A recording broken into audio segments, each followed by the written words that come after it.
ഞാനിപ്പോ നിൽക്കുന്നത് എന്റെ ലൈഫിൽ തന്നെ ഞാൻ ഒരാളെ ആദ്യം ഇന്റർവ്യൂ ചെയ്യാൻ പോവുകയാണ്. അതുകൊണ്ട് തന്നെ ഞാൻ ഒരുപാട് എക്സൈറ്റഡ് ആണ്. പക്ഷെ എനിക്കധികം ടെൻഷൻ ഇല്ല. ബിക്കോസ് ഞാൻ ഇന്റർവ്യൂ ചെയ്യാൻ പോകുന്ന ആള് അത്രയും കൂളായിട്ടുള്ള ഒരു പേഴ്സൺ ആണ്. അപ്പൊ ഞാൻ ഇന്ന് ഇന്റർവ്യൂ ചെയ്യുന്ന മറ്റാരെയല്ല, മൈത്രേനെയാണ്.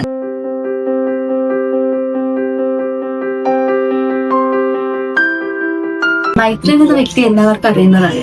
തന്റേതായിട്ടുള്ള വേറിട്ട ചിന്താഗതി കാഴ്ചപ്പാടുകളുമുണ്ട്. മലയാളികൾക്കിടയിൽ എപ്പോഴും ഇത് ചർച്ചാ വിഷയമാവാറുള്ളതാണ്. മൈത്രേൻ എന്ന വ്യക്തിയുടെ ചിന്താഗതികളെ ഒരുപാട് മലയാളികൾ സ്വാധീനിച്ചിട്ടുണ്ട്, അക്സെപ്റ്റ് ചെയ്തിട്ടുണ്ട്. അപ്പൊ ഒരുപാട് മലയാളികൾ ചോദിക്കാൻ കാത്തിരിക്കുന്ന ചില ചോദ്യങ്ങളുമായിട്ട് ഒരു ടോക്ക് സെഷനാണ് മൈത്രേനായിട്ട്. അപ്പൊ ബാക്കി ഇന്റർവ്യൂ. എൻ്റെ പേര് ഷഹന ഖാൻ. ഞാനൊരു 4th ഇയർ BTech സ്റ്റുഡൻ്റ് ആണ്, കോട്ടയം ഗവൺമെൻറ് എഞ്ചിനീയറിംഗ് കോളേജിൽ. അപ്പോൾ ഞാനൊരു 11th 12th ഒക്കെ ആയപ്പോഴാണ് കൂടുതലും ഈ ഫെമിനിസം അല്ലെങ്കിൽ കുറച്ചുകൂടി ചിന്താഗതി മാറി, അതായത് ഞാൻ മുന്നേ ചിന്തിച്ചിരുന്നെന്ന് മാറി ചിന്തിച്ചു തുടങ്ങിയത്. അപ്പോൾ എൻ്റെ ഫ്രണ്ട് എനിക്കൊരു ഷോർട്സ് അയച്ചു തന്നതാണ്. സാറിൻ്റെ ഒരു ഷോർട്സ് ആയിരുന്നു അയച്ചു തന്നിട്ടുണ്ട്. അപ്പം ഞങ്ങളുടെ മൈൻഡിൽ ഒരു ഫെമിനിസം അല്ലെങ്കിൽ ഞങ്ങൾ ഇതെല്ലാം കേട്ടു തുടങ്ങുന്നത് ഓഫ് കോഴ്സ് സാറിൻ്റെ സംസാരത്തിലൂടെയാണ്. അപ്പോൾ എല്ലാവർക്കും അറിയാം മൈത്രേൻ സാറിന്. ഓക്കെ, അപ്പോൾ മൈത്രേൻ എന്ന വ്യക്തിയിലൂടെയാണ് ഞാൻ കുറേ കാര്യങ്ങൾ കേട്ടിട്ടുള്ളതും അറിഞ്ഞിട്ടുള്ളതും എല്ലാം. അപ്പോൾ ഇന്ന് എനിക്കൊരു അവസരം കിട്ടിയിരിക്കുകയാണ് മൈത്രേൻ ഇൻ്റർവ്യൂ ചെയ്യാനായിട്ട്. അപ്പം ഞാൻ ഒരു ഓറിയൻറ്റഡ് ആയിട്ട് ക്വസ്റ്റ്യൻ ചോദിക്കുന്നില്ല, കുറച്ചു നിങ്ങൾ സംസാരിച്ചാൽ മതിയല്ല, ഇപ്പോൾ നമുക്ക് പ്രത്യേകിച്ച് അങ്ങനെ നോക്കേണ്ട കാര്യം. ഓക്കെ, ഇപ്പം റിസർവേഷൻസ് ഉണ്ട് സ്ത്രീകൾക്ക്. അപ്പം സ്ത്രീകളുടെ റിസർവേഷൻസ് വിമൻ എംപവർമെന്റിനെ ഹെൽപ്പ് ചെയ്യുന്നുണ്ടോ ഏതെങ്കിലും തരത്തിൽ? സ്ത്രീകൾക്ക് റിസർവേഷൻ ഉള്ള എവിടെയൊക്കെയാണ്? ഞാൻ അല്ലാണ്ടുള്ള ഒരു ഇതിലാണ് ചോദിക്കുന്നത്. അതായത് ഇപ്പോൾ ഒരു ആക്സിഡന്റ് പറ്റിക്കഴിഞ്ഞാൽ ഒരു സ്ത്രീ ആണെന്നുള്ള പരിഗണന അങ്ങനെ കൊടുക്കുന്നുണ്ട്. അപ്പം പലയിടത്തും സ്ത്രീ ആണെന്നുള്ള പരിഗണന കൊടുക്കുന്നത് വിമൻ എംപവർമെന്റിനെ ഹെൽപ്പ് ചെയ്യുന്നു തന്നെയാണ് ഞാൻ ചോദിക്കുന്നത്. ഈ പരിഗണന എവിടെ? ഇപ്പൊ റോഡിൽ ആക്സിഡന്റ് ആയിട്ട് കിടക്കുന്നവരെ പരിഗണിക്കണ്ടേ? പക്ഷെ അല്ല, ഞാൻ ഉദ്ദേശിച്ചത് ഡ്രൈവ് ചെയ്യുന്ന ആള് ഇപ്പൊ ഒരു സ്ത്രീ ആണെങ്കിൽ, പുരുഷനാണെങ്കിൽ ട്രീറ്റ് ചെയ്യുന്ന വേറെ രീതിക്കും, സ്ത്രീ ആണെങ്കിൽ അതൊരു ലേഡിയാണ് വണ്ടി ഓടിച്ചത് എന്നുള്ള രീതിയിൽ. ആരാണ് ഈ ട്രീറ്റ് ചെയ്യുന്നത്? സൊസൈറ്റിയിലുള്ള ആൾക്കാർ തന്നെയാണ്. എന്ന് പറയുമ്പോ ആരാണ് ഈ സ്ത്രീകൾ വണ്ടി ഓടിക്കുമ്പോൾ പരിഗണന കൊടുക്കുന്നത്? അത് എന്റെ ഒരു കാഴ്ചപ്പാടില് പുരുഷന്മാരാണ് സ്ത്രീകൾക്ക്. പുരുഷന്മാർ സ്ത്രീകളോട് പെരുമാറുന്നതിനെ പറ്റി സംസാരിച്ചാൽ പോരെ? അവര് സ്ത്രീകൾ വണ്ടി ഓടിക്കുമ്പോ തന്നെ പുച്ഛിച്ചിട്ടാണ് എല്ലാരും കാണുന്നതിന്. പിന്നെ എപ്പോഴാണ് ഈ പരിഗണന കൊടുക്കുന്നത്?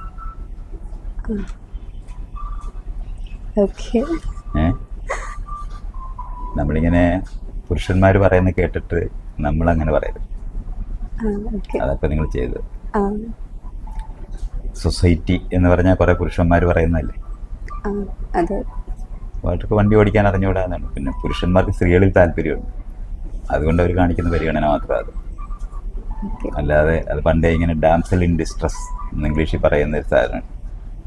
അപ്പം ഇച്ചിരി ഷിവൽറസ്സായിട്ടൊക്കെ ആ സമയത്ത് ഇച്ചിരി പെരുമാറുന്നതിന് വേണ്ടി പുരുഷന്മാർ പെരുമാറുന്നു എന്നുള്ളതല്ലാതെ പുരുഷന്മാർ സ്ത്രീകളോട് പ്രത്യേകിച്ച് പരിഗണന കാണിക്കണമെന്നുണ്ടെങ്കിൽ ഒരു വണ്ടി ഓടിക്കുന്ന സമയത്ത് മര്യാദയ്ക്ക് പെരുമാറുക വേണ്ടത്, അല്ലാതെ ആക്സിഡൻ്റ് ആകുമ്പോൾ പെരുമാറുന്ന സ്ഥലമല്ല. നമ്മൾ ഈ പറയുന്നതൊക്കെ യഥാർത്ഥത്തിൽ ലോകത്തുണ്ടെങ്കിൽ പരിഗണനയുള്ള അങ്ങനെയുള്ളൊരു സമൂഹമാണെന്നുണ്ടെങ്കിൽ വണ്ടി ആക്സിഡൻ്റ് ആയിട്ട് കിടക്കുമ്പോൾ മാത്രമല്ല, രാത്രി വണ്ടി നിന്നുപോയ ഒരു സ്ത്രീ അനുഭവിക്കുന്ന വിഷമമുണ്ട്. അപ്പോൾ പരിഗണന കൊടുക്കുന്നുണ്ടോ? നിങ്ങൾ രാത്രി 12 മണിക്ക് വെറുതെ നടക്കാൻ പോകാൻ പറ്റുമോ? ഇല്ല. പിന്നെ എവിടെയാണ് ഈ പരിഗണന ഉള്ളത്? അല്ല, പുരുഷൻ അവകാശപ്പെടുന്നതെന്ന് വെച്ചാൽ സ്ത്രീകൾക്ക് എപ്പോഴും പരിഗണന കൊടുക്കുന്നുണ്ട്. അതിന് പുരുഷന്മാർ പറയുന്ന കേട്ടിട്ട് നിങ്ങൾ എന്തിനാണ് അത് ആവർത്തിച്ചതെന്ന് എന്റെ ചോദ്യം. നിങ്ങൾക്ക് പരിഗണന നൽകുന്നുണ്ടെങ്കിൽ രാത്രി നിങ്ങൾ ഇന്ത്യൻ പൗരനല്ലേ, അപ്പൊ രാത്രിയിൽ നടക്കാൻ അവകാശമില്ല. എന്നിട്ട് നിങ്ങൾ എന്താ നടക്കാത്തത്? സേഫ് അല്ലാത്തതുകൊണ്ട് ഈ പരിഗണന ആ സമയങ്ങളിൽ കിട്ടാത്തതുകൊണ്ട്. നിങ്ങളെ റോഡിൽ വെച്ച് രാത്രി ഉപദ്രവിക്കാറുണ്ടോ? ഇല്ല. പിന്നെ എവിടെയാണ് ഈ പുരുഷന്മാർ പരിഗണിപ്പിക്കുന്നത്? ഇല്ലാത്ത ഈ തരത്തിലുള്ള ഇതൊക്കെയാണ് ആ കാര്യങ്ങൾ ആലോചിക്കാതെ നമ്മളതെങ്ങനെ ടേക്കപ്പ് ചെയ്യുന്നത്. അങ്ങനെയാണ് വണ്ടിക്കകത്ത് സീറ്റ് കൊടുക്കുന്നതാണല്ലോ മറ്റൊരു റിസർവേഷൻ. ആ അത് സ്ത്രീകൾക്ക് കൊടുക്കുന്നതിന്റെ കാരണം അറിയാം. ഞാൻ വിശ്വസിക്കുന്നത് സ്ത്രീകൾ ഇപ്പം ചിലപ്പം പ്രഗ്നന്റ് ലേഡീസ് കാണാം. അത്ര ലളിതമല്ലേ? എന്താണ് രാഷ്ട്രീയ സാമൂഹ്യ മേഖലയിൽ അവർ പ്രവർത്തിക്കാൻ അനുവദിക്കാതിരിക്കുന്ന കാരണം കൊണ്ടാണ് സംവരണം വെച്ചത്. അതിന് എത്ര വെച്ചിട്ടുണ്ട്? 50% വെച്ചിട്ടുണ്ടോ? 50% സ്ത്രീകളില്ലേ? കേരളത്തിലാണെന്നുണ്ടെങ്കിൽ 50 കൂടുതലാണുള്ളത്. എന്നിട്ട് എന്താണ് അവിടെയൊക്കെ ഇല്ലാത്ത? ഇവിടുത്തെ നിയമസഭ നോക്കിയില്ലേ, പഞ്ചായത്ത് നോക്കി, എവിടെയാണ് നിങ്ങൾ ഈ പറയുന്ന സ്ത്രീകൾക്ക് പരിഗണന നൽകിയിട്ട് അവർ മറ്റുള്ളവരെ എല്ലാം ഒഴിവാക്കി നിർത്തിയെന്ന്? അപ്പൊ കള്ളം പറയുന്നത് കേട്ടിട്ട് അത് ആവർത്തിക്കുന്നു. ഒരു പരിഗണനയും കൊടുക്കുന്നില്ല എന്നുള്ളതല്ല, കൊടുക്കാനായിട്ട് നിയമപരമായി വെച്ചിരിക്കുന്ന ചെയ്യുകയും പോലും ചെയ്യാതിരിക്കുന്ന സമൂഹമാണ്. അതുകൊണ്ട് ഈ പുരുഷന്മാർ പറയുന്നത് കേട്ടിട്ട് ഏറ്റു പറയരുത്. Okay sir. ഓക്കെ മൈത്രൻ. അടുത്തൊരു ക്വസ്റ്റ്യൻ, കോളേജുകളിലും സ്കൂളുകളിലും ജെൻഡർ ന്യൂട്രൽ ടോയ്ലറ്റ് വരുന്നതിനെ പറ്റിയുള്ള അതിൻ്റെ ആവശ്യമുണ്ടോ? അതോ ഇങ്ങനെ പല ആൾക്കാരും ഒപ്പോസ് ചെയ്യുന്ന ഒരു കാര്യമാണ്. ഈ പല ആൾക്കാരെന്ന് പറഞ്ഞാൽ പല ആൾക്കാരെന്ന് വെച്ചാൽ സ്ത്രീകളും പുരുഷന്മാരും കുട്ടികളും വരെ ജെൻഡർ ന്യൂട്രൽ ടോയ്ലറ്റ് വേണ്ട നാട്ടിലെങ്കിലും പറഞ്ഞ ഞാൻ കേട്ടിട്ടില്ല. അല്ല, ഇപ്പൊ ഞാൻ ഒരു കോളേജ് വിദ്യാർത്ഥിനി ആയതുകൊണ്ട് എനിക്കറിയാം കോളേജിൽ ന്യൂട്രൽ ആയിട്ടുള്ള ഇതുണ്ടാകുന്നതിനകത്ത് എന്താണ് ഒരു തടസ്സം ഉണ്ടാകുന്നത്? നിങ്ങൾ ഇവിടുത്തെ ഹോട്ടലിലെല്ലാം പോയി ഭക്ഷണം കഴിക്കുന്നത്, അവിടെ എന്താണ് സ്ത്രീകൾക്ക് പ്രത്യേകിച്ച് ഭക്ഷണം കഴിക്കുന്ന സ്ഥലം കൊടുക്കാത്തത്? പക്ഷേ വാഷ്റൂം എന്ന് പറയുമ്പം കുറച്ചുകൂടെ പ്രൈവസി വേണ്ട ഒരു വാതിലടച്ചപ്പോൾ പിന്നെന്താണ് പ്രശ്നം വരുന്നത്? വാതിൽ തുറന്നിട്ടിട്ടാണോ നിങ്ങൾ ടോയ്ലറ്റിൽ പോകുന്നത്? ഒരു കാര്യമില്ലാത്ത കാര്യങ്ങളാണ് അതല്ല. നിങ്ങളുടെ വീട്ടിൽ ജെൻഡർ ന്യൂട്രലാണോ അതോ സ്ത്രീക്കും പുരുഷനും പ്രതിബദ്ധീയതാണോ?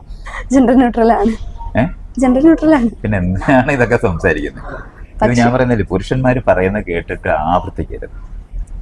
അതൊന്ന് ആലോചിച്ച് നോക്കണം. ഇതിനകത്ത് ഈ പറയുന്നതിനകത്ത് എന്തെങ്കിലും ഒരു ന്യായമുണ്ട്? മര്യാദയില്ലാത്ത പുരുഷന്മാർ പറയുന്നത് കേട്ടിട്ട്, മര്യാദയില്ലാത്ത പുരുഷന്മാരെന്ന് പറയുന്നത് മര്യാദ ഉള്ള പുരുഷന്മാരുണ്ടെന്ന് അറിയുന്നുണ്ട്.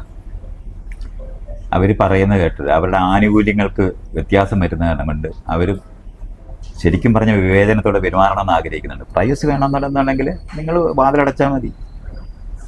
ടോയ്ലറ്റിനകത്ത് എന്ത് കൂടുതലാണ് സംഭവിക്കാൻ പറ്റുന്നത്? ഇനി അങ്ങനെയല്ല വേണ്ടെന്നുണ്ടെങ്കിൽ 2 പേർക്കും 3 പേർക്കും ഉണ്ടാകുന്ന സാധനങ്ങൾ ഉണ്ടായാൽ പോലെ, അത്രേ ആവശ്യമുള്ളൂ. ഒറ്റ ടോയ്ലറ്റ് മാത്രമുള്ള ഒരു സ്ഥലത്ത് നിങ്ങൾ എന്താണ് എന്തിനാ വിളിക്കുന്നത്? ടോയ്ലറ്റ് അത്രയല്ലേ വിളിക്കുന്നത്. ഇനി അതിനകത്ത് എന്തെങ്കിലും കൂടുതലോ എല്ലാം ചെയ്യേണ്ടതുണ്ട്. വാതിലടയ്ക്കാൻ കഴിയാതിരിക്കുന്ന ഒരു സ്ഥലത്ത് നമുക്ക് ഓക്കെ പ്രൈവസി വേണമെന്ന് ആവശ്യപ്പെടാം. അല്ലാത്തടത്ത് ഈ പറയുന്ന ആർഗ്യുമെന്റ്സ് മുഴുവനും മര്യാദകേടായിട്ട് പെരുമാറാൻ ഞങ്ങൾക്ക് ലൈസൻസ് വേണം എന്ന് മാത്രമേ അർത്ഥമുള്ളൂ. വേറൊന്നും. ഡെമോക്രസി എല്ലാ രാജ്യങ്ങൾക്കും ഡെമോക്രസി അനിവാര്യമാണോ? ഡെമോക്രസി എന്നുള്ള ജനാധിപത്യം അതിന്റെ ആവശ്യമുണ്ടോ? നിങ്ങൾക്ക് സീറ്റ് ഇവിടെ വേണോ ഇരിക്കാൻ? എൻ്റെ മുന്നിൽ വേണോ? എന്തിനാണ്? തറയുണ്ടല്ലോ, അവിടെ തറയിലിരിക്കില്ല. പണ്ടെല്ലാ ശിഷ്യന്മാര് തറയിലായിരുന്നിരുന്നു. എന്താ നിങ്ങൾ തറയിലിരിക്കാറ്?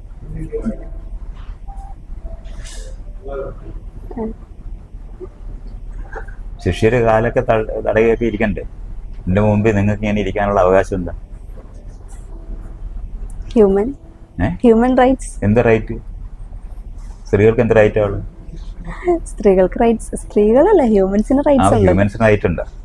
അത് എവിടെയാ ഉള്ളത്?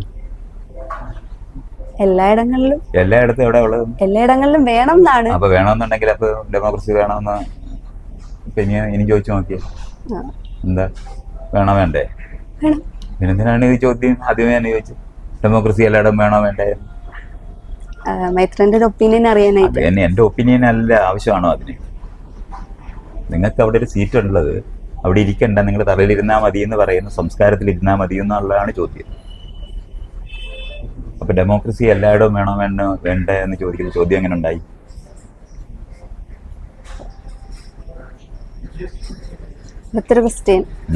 അടുത്ത ചോദ്യം ചോദിച്ചൂടെ? ഈ ചോദ്യം എന്തുകൊണ്ട് നിങ്ങൾ ചോദിച്ചെന്ന് പറ. അല്ല, അറിയാനല്ല, ഇത് വീണ്ടും നേരത്തെ പറഞ്ഞ ഇത് മുഴുവനും ഈ വിവേചനത്തോടെ പെരുമാറുന്ന മനുഷ്യരുടെ ചോദ്യങ്ങളാണ് നിങ്ങൾ ചോദിച്ച 3 എണ്ണം. അല്ല, എന്റെ ചോദ്യം എന്ന് പറഞ്ഞാൽ ഞാൻ മൈത്രനെ പോലെ ഏകദേശം ചിന്തിക്കുന്ന ഒരു വ്യക്തിയാണ്. അത് മനസ്സിലായി. പക്ഷെ ആ ചോദ്യം ഇതുപോലെ എന്താ ഒരു റെലവെന്റ് അല്ലാത്ത ക്വസ്റ്റ്യൻസ് ഒരുപാട് എന്റെ പ്രായത്തിലുള്ള ആൾക്കാർ തന്നെ ചോദിക്കുന്നുണ്ട്. അതുകൊണ്ടാണ് ഞാൻ അപ്പൊ അവരെ ഞാൻ അഡ്രസ് ചെയ്തുകൊണ്ടാണ് അവർ സാറിനോട് ക്യാരി ചെയ്യുന്ന മൂല്യം എന്താണെന്ന് എന്റെ ചോദ്യം. നമുക്ക് നിങ്ങളെ എൻ്റെ അടുത്ത് തുല്യമായി പെരുമാറുന്നതാണോ ആവശ്യം, അത് നിങ്ങളെ തറയിൽ ഞാൻ ഇരുത്തുന്നതാണോ ശരി? തുല്യമായി പെരുമാറുന്നത് ലളിതമല്ലേ? പിന്നെ ഡെമോക്രസി മറ്റു രാജ്യങ്ങളിൽ വേണമെന്ന് ചോദിക്കേണ്ട ആവശ്യമുണ്ടോ? ഇല്ലാത്തടത്ത് ഉണ്ടാക്കാനല്ലേ ശ്രമിക്കേണ്ടത്? അത്രേ ഉള്ളൂ. വസ്ത്രധാരണം തികച്ചും വ്യക്തി സ്വാതന്ത്ര്യമാണ്.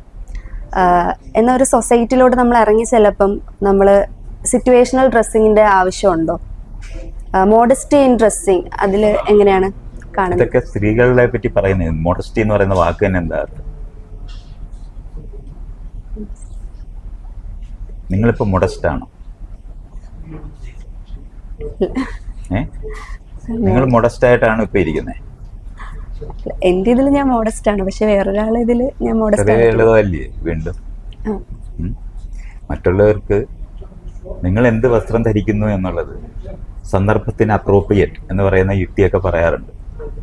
നിങ്ങൾ ഇവിടുത്തെ കടലിൽ കുളിക്കാൻ പോകുന്ന സമയത്ത് ബിക്കിനി ഇട്ടാന്ന് ഇറങ്ങുന്നേ? മലയാളികൾ ആരെങ്കിലും ഇട്ട് ഇറങ്ങുന്ന കണ്ടിട്ടുണ്ടോ? ഇല്ല, കുറവാണ്. പിന്നെ എന്തിനാണ് ഈ സന്ദർഭം അനുസരിച്ചിട്ട് പെരുമാറുന്നവരാണെങ്കിൽ പിന്നെന്താ ചെയ്യാത്ത? സാരി ഉടുത്തിട്ടാണല്ലോ ഇവിടുത്തെ കടലിലെല്ലാം ഇറങ്ങിയോളി, മുങ്ങിച്ചാകുന്നവരാണല്ലോ. അപ്പൊ അതൊന്നും ചെയ്യുന്നില്ല. ഈ ന്യായമൊക്കെ വെറുതെ പറയുന്നതാണ്. ഒരു സന്ദർഭമില്ല. കൂട്ടിനകത്ത് വളർത്തുന്ന ആൾക്കാരുടെ യുക്തികൾ മാത്രമാണ്. അവർ പറയുന്നത് കേട്ടിട്ട് നമ്മൾ വീണ്ടും ഇതെല്ലാം ചോദ്യം, ഈ മുഴുവൻ നിങ്ങൾ ചോദിച്ച മുഴുവൻ ചോദ്യം പുരുഷന്മാർ സ്ത്രീകൾക്ക് സ്വാതന്ത്ര്യം ഉണ്ടാകുന്നതിന് തടയാൻ പറ്റി പറയുന്ന സാധനങ്ങളാണ്. അതിന്റെ കാരിയേഴ്സ് ആയിട്ട് മാറാൻ സ്ത്രീകൾ മതി. പുരുഷന്മാര് മുണ്ട് മടക്കി കുത്തി ഇവിടെ നടക്കാറുണ്ടല്ലോ. അവരുടെ കാല് കാണുന്നതിനെ പറ്റി ആർക്കും ചർച്ചയില്ല. അപ്പൊ പിന്നെ എന്താ എന്തില്ല, അവർക്ക് മൊഡസ്റ്റി വേണ്ടേ? അപ്പൊ അതെന്താ നിങ്ങളാരും പറയാത്ത? സ്ത്രീകൾ മാത്രം മൊഡസ്റ്റ് ആകണം, പുരുഷന്മാർക്ക് മൊഡസ്റ്റി വേണ്ടാതെ വരുന്നത്? അത് പുരുഷന്മാർക്ക് സംസ്കാരം വേണ്ടാന്നുണ്ടോ?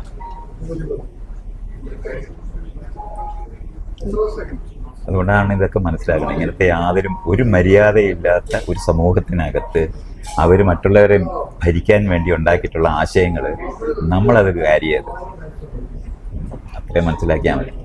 അല്ലാതെ ഒരു സന്ദർഭത്തിനനുസരിച്ചിട്ട് വസ്ത്രങ്ങൾ ധരിക്കണമെന്നുള്ളത് അതിനൊരു ശരിയുണ്ട്, സംശയമൊന്നുമില്ല.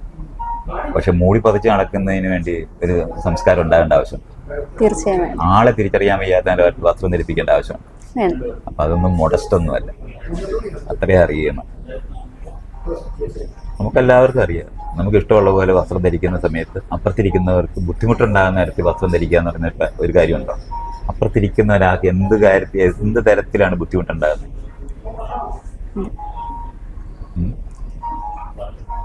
നിങ്ങളിപ്പോൾ ഇവിടെ വസ്ത്രം ധരിച്ചിരിക്കുന്നു, ഇങ്ങനെ ഇരിക്കാൻ പറ്റത്തില്ല എന്ന് ഞാൻ പറയുന്നത് വഴി മാത്രമാണല്ലോ ഈ പ്രശ്നം ഉണ്ടാകുന്നത്. അല്ലാതെ നിങ്ങൾ ഈ ധരിച്ചത് പോരാന്ന് കണ്ടെത്തത്തില്ല ആൾക്കാർ. കണ്ണുപോലും പുറത്ത് കാണിക്കാത്ത വസ്ത്രം ധരിക്കുന്ന ആൾക്കാരില്ലേ? അപ്പൊ അതെന്താണ് ആ സംഭവം? വസ്ത്രം എന്ന് പറയുന്നത് നമുക്ക് ഇഷ്ടമുണ്ടെങ്കിൽ ഇടാനുള്ള ഒരു സാധനമാണ്. അല്ലാതെ ലോകത്ത് മോശപ്പെട്ട ഒരു ശരീരമൊന്നുമല്ല മനുഷ്യരുടെ. വൃത്തികെട്ട ശരീരമാണോ മറച്ചു വയ്ക്കാൻ? അല്ല. ഈ വിശ്വാസികളായിരിക്കുന്ന ആൾക്കാർ ദൈവം ഉണ്ടാക്കിയതാണെന്ന് പറയുന്നുണ്ടെങ്കിൽ അപ്പൊ പിന്നെ ഈ ശരീരമൊക്കെ വൃത്തിയായിട്ടല്ലേ ഉണ്ടാക്കത്തുള്ളൂ? വൃത്തികേടായിട്ട് ഉണ്ടാക്കും. പിന്നെ എന്തിനാണ് ഈ വസ്ത്രം ഇട്ട് മൂടേണ്ട ആവശ്യം? അപ്പൊ വസ്ത്രം ഇടുന്നെന്ന് പറയുന്നത് അത് വൃത്തിയായിട്ട് കാണിക്കാൻ വേണ്ടിയാണ്. വസ്ത്രം ആഭരണമാണെന്നറിയാം. അത് ഓരോ സന്ദർഭത്തിനകത്ത് നമുക്ക് ഇഷ്ടം കൊണ്ടാണ് നമ്മൾ ചെയ്യുന്നത്. അതുകൊണ്ട് നിങ്ങൾ ഏത് വസ്ത്രം ഇടുന്നതും നിങ്ങളുടെ ആവശ്യം കൊണ്ടാണ്. നിങ്ങൾ ശരീരത്തിനെ സൗന്ദര്യപ്പെടുത്തുന്നതിന് വേണ്ടിയാണ് വസ്ത്രങ്ങളെല്ലാം ധരിക്കുന്നത്. അല്ലാതെ മറച്ചു വയ്ക്കുന്ന സാധനമല്ല. മറച്ചു വെക്കാനാണ് അത് ഉണ്ടായെന്നുള്ളത് ലോകത്തിനെ പറ്റിയും ജീവിതത്തിനെ പറ്റിയും തിരിച്ചറിയാത്തതാണ്. അങ്ങനെയാണെന്നുണ്ടെങ്കിൽ ജനിക്കുന്ന കുഞ്ഞുങ്ങളെല്ലാം വസ്ത്രം ഇട്ടിറങ്ങിയാനെ. എന്താ വരാത്ത?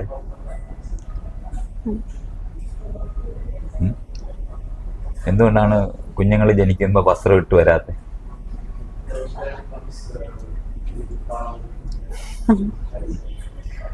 നമ്മൾ മനസ്സിലാക്കാനുള്ളത് ഇത്തരത്തിലുള്ള ചോദ്യങ്ങളെല്ലാം ആൾക്കാർ ചോദിക്കുകയും പറയുകയും ചെയ്യുന്നത് നിലനിൽക്കുന്ന മറ്റുള്ളവരുടെ മേളിൽ കുതിര കയറുക എന്ന് അങ്ങനെയുള്ള ആവശ്യങ്ങളുമായിട്ട് നിൽക്കുന്ന മനുഷ്യരുടെ യുക്തികളാണ് ആ പറയുന്നതല്ല. നമ്മൾ വസ്ത്രം ധരിക്കുന്നത് മറ്റുള്ളവർക്ക് നമ്മളെ പ്രസൻറ്റബിൾ ആക്കുക, അവരെ ഇഷ്ടപ്പെടുത്തുന്നതിന് ആകർഷിക്കുക. നമ്മൾ വീട്ടിലിരിക്കുന്ന വസ്ത്രത്തിലല്ലല്ലോ പുറത്തോട്ടിറങ്ങുന്നത്. അതെന്താ വീട്ടിൽ വസ്ത്രം ഇട്ടിരിക്കുന്ന അതേ വസ്ത്രം ഇട്ട് പുറത്തോട്ടിറങ്ങാൻ എന്തുകൊണ്ട് കഴിയാതെ പോയി? നമ്മള് കുറച്ചുകൂടെ വൃത്തിയായിട്ട് ഇറങ്ങുന്ന ആർക്ക് വേണ്ടിയാണ്? നമുക്ക് വേണ്ടി തന്നെ. നിങ്ങൾക്ക് വേണ്ടിയാണെങ്കിൽ നിങ്ങൾ എന്തുകൊണ്ട് വീട്ടിലിട്ടില്ല?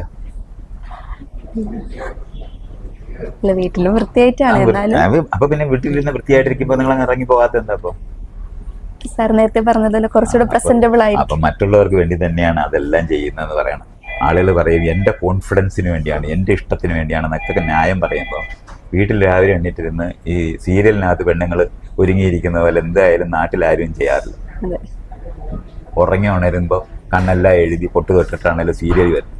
അതുപോലെ ഇരിക്കുന്നില്ലല്ലോ ആരും. അങ്ങനെ ഇരിക്കാനായിട്ട് എപ്പോഴും ഇരിക്കാൻ പറ്റുമെന്നുണ്ടെങ്കിൽ നമുക്ക് ഒരു സ്വാതന്ത്ര്യം ജീവിതത്തിൽ അനുഭവിക്കുന്നുണ്ടാവും. അപ്പം നമ്മൾ ഈ വസ്ത്രമൊക്കെ ഉപയോഗിക്കുന്നതെന്ന് പറയുന്നത് അപ്പുറത്തിരിക്കുന്ന ആളുകളെ ആകർഷിക്കാൻ തന്നെയാണെന്ന് അറിയണം.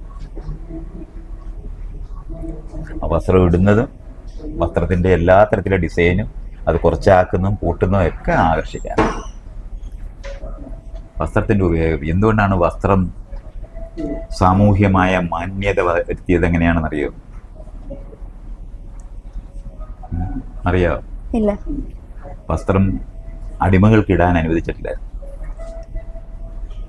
നിങ്ങളിടുന്ന വസ്ത്രം അടിമയ്ക്ക് ഇടാൻ പറ്റില്ല. അടിമയായിട്ട് ബന്ധപ്പെട്ടാണ് ഒരാൾ എങ്ങനെയാണ് വസ്ത്രം ധരിക്കേണ്ടതെന്ന് നിർണയിച്ചിരുന്നത്.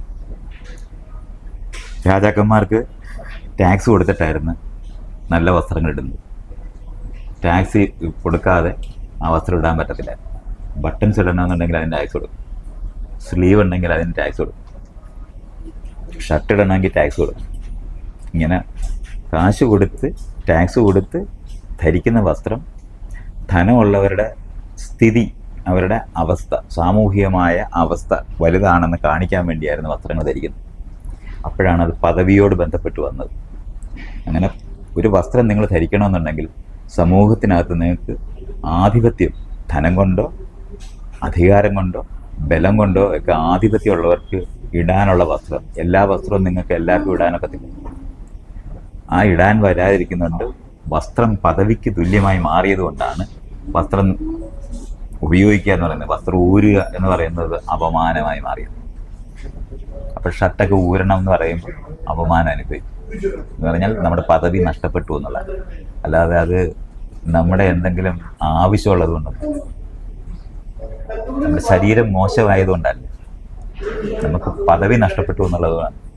ഇതുകൊണ്ടാണ് ഷെയിമൊക്കെ ഉണ്ടായത്. ധനമുള്ള ആൾ ദരിദ്രനാണെന്ന് ആക്കി മാറ്റുന്നു എന്നുള്ളതാണ് അയാളുടെ പ്രശ്നം. അതുകൊണ്ടാണ് വസ്ത്രത്തിന് പദവിയുടെ വരുന്നത്. അപ്പോഴാണ് നാണവും മാനവും ഒക്കെ ഉണ്ടായത്. അല്ലാതെ വസ്ത്രം എന്ന് പറയുന്നത് മനുഷ്യർ ജനിക്കുമ്പോഴേ ഉണ്ടായിരുന്നുണ്ടെങ്കിൽ നമ്മുടെ കൂടെ വന്നാണെന്ന് വിചാരിക്കും. അപ്പം നമ്മൾ ഒരുക്കാനായിട്ട് നഗ്നമായിട്ട് നമ്മൾ ഇരിക്കുകയാണെന്ന് വെച്ചോ, ഒന്നും തോന്നത്തില്ല. നഗ്നത സ്വാഭാവികമായി മാറും. അതുകൊണ്ടാണ് പൊതിഞ്ഞു വയ്ക്കുന്നത്. ശരീരത്തിലേക്ക് ആകർഷിക്കാനാണ് പുസ്തകം. അതുകൊണ്ടാണ് അത് ഊരുന്നത്. അതുകൊണ്ട് ഈ ക്ലബിനകത്തൊക്കെ സ്ട്രിപ്റ്റീസ് എന്ന് പറയുന്ന സാധനം കാണിക്കത്തില്ല. വസ്ത്രം കുറച്ച് ഊരുക, ഭയങ്കര ഒന്നുമില്ല, അതേ ശരീരം തന്നെ ഉള്ളു, കൂടുതലൊന്നും സംഭവിക്കത്തില്ല.